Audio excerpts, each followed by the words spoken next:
Ilang mga obispo at pari mula sa iba't ibang diocese at archdiocese sa Bicol Region ang kumasa sa isang cooking challenge sa Naga City, Camarines Sur. Si Jessica Calinog ng GMA Regional TV Balitang Bicolandia para sa detalye.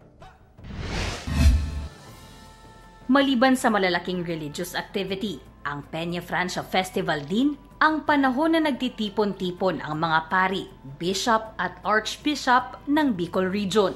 Ito rin ang pagkakataon ng Union of Bicol Clergy para magkaroon ng iba't ibang aktibidad gaya ng sports fest. At syempre, hindi mawawala ang Obispo Cook-Off. Ngayong taon nakasentro ang patagisan sa pagluluto gamit ang main ingredient na natong o dahon ng gabi. Sapagkat itong pagtitipon-tipon ng mga kaparian ay para paigtingin at palakasin, palalimin yung kapatiran ng mga pare sa buong Bicol Region. So, siguro nararapat lamang na yung mapipili nating menu ay something that would represent the whole Bicol Region and walang iba kundi ang laing.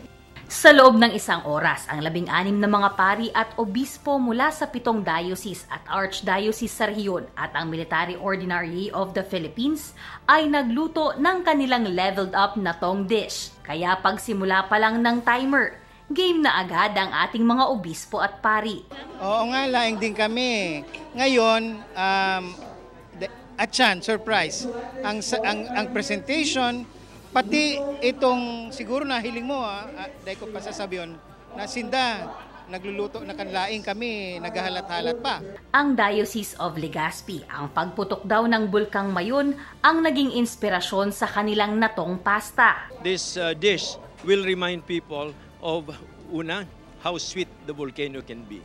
Pangalawa, na ganun din siya katapang. You can never expect what you're going to taste when you eat our laing. Pressured naman daw ang Diocese of Masbate dahil kailangan nilang depensahan ang kanilang pagkapanalo noong isang taon. Kaya nag-take risk din si Father Au na gumawa ng fallen taro nest gamit ang linsa o laman ng gabi. Ang dish na ito ay may mga simbolismo raw na nagdala sa kanila para muling manalo ngayong taon. Number 8! From the Diocese of Masbate. Yung mga itlog symbolizes the clergy of the Bicol region, and then yung nest, siya yung where we are being nurtured, and I think that is the manto of Ina. Dahil sa mga ganitong pagtitipon isang beses sa isang taon, umaasa ang simbahan na mas mapapalakas pa ang kanilang brotherhood o samahan para mas masuportahan pa nila ang bawat isa. Mula sa GMA Regional TV Balitang Bicolandia, Jessica Calinog, nagbabalita para sa GMA Integrated News.